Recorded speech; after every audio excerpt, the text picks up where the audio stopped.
Praise the Lord. இந்த நாளிலும் உங்களை சந்திப்பதிலே நான் மிகுந்த மகிழ்ச்சி அடைகிறேன்.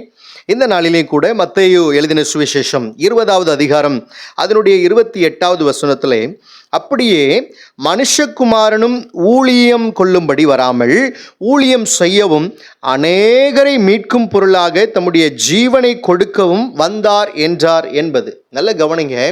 இயேசு கிறிஸ்து அவர் வந்ததின் நோக்கத்தை மிகவும் சிறப்பாக அவர் செயல்படுத்தினார் என்கிறதை நாம் அறிந்திருக்கிறோம்.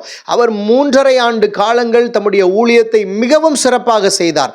அநேக பிணையாளிகளுக்கும், பிரச்சனையோடு இருக்கிறவர்களுக்கும், பாடுகளோடு இருக்கிறவர்களுக்கும் அவர் விடுதலையையும் சமாதானத்தையும் அற்புதத்தையும் ரட்சிப்பையும் பரிசுத்தத்தையும் இயேசு கிறிஸ்து காண்பித்து கொடுத்து சென்றார் என்று சொல்லி பார்க்கிறோம். அநேகருக்கு தம்முடைய அன்பை இயேசு கிறிஸ்து பகிர்ந்து கொடுத்தார் என்று சொல்லி பார்க்கிறோம். இன்றைக்கும் கிறிஸ்தவர்களாய் ஜீவிக்கிற நாம் எப்படிப்பட்டவர்களாய் வாழ்ந்து கொண்டிருக்கிறோம்? கிறிஸ்தவர்களாய் இருக்கிறோம், ஆலயத்திற்கு வருகிறோம், கேட்டோம் என்று சொன்னால் நான் பரம்பரை கிறிஸ்தவன், நான் 2ஆம் 3ஆம் தலைமுறையாக நான் கிறிஸ்தவனாய் இருக்கிறேன் என்று சொல்லி அநேகர் சொல்லுவதுண்டு.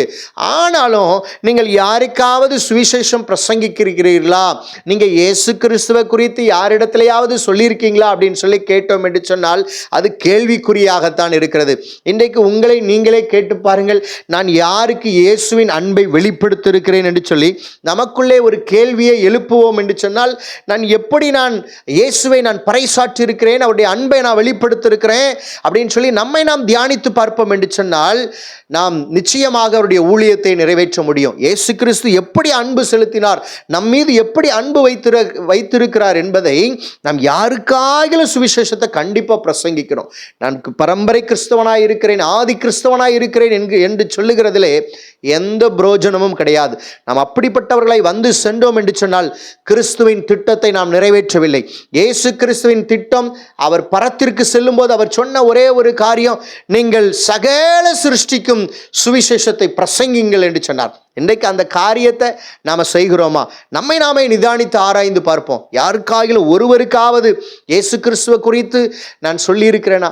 நான் இத்தனை நாள் கிறிஸ்தவன், இத்தனை நாட்கள் கிறிஸ்தவன் என்று சொல்லி பெருமை பாராட்டுகிறோம். ஆனால் இதை நான் யாருக்காகிலும் இயேசு கிறிஸ்துவின் அன்பை நாம் பகிர்ந்திருக்கிறோமா?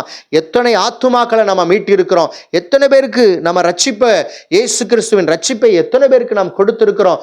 அவரை அறிகிற அறிவை எத்தனை பேருக்கு நாம் தெரியப்படுத்தி இருக்கிறோம் என்று சொல்லி நம்மை நாம் யோசித்து பார்ப்போம் என்று சொன்னால் நிச்சயமாகவே நம்மை ஊழியத்திற்கு ஒப்பு கொடுப்போம். ஒவ்வொரு நாட்களிலேயும் நாம் இயேசு கிறிஸ்துவின் அன்பை பகிர்வோம். நிச்சயமாகவே ஆண்டவர் தாமே உங்களை ஆசீர்வதிப்பாராக.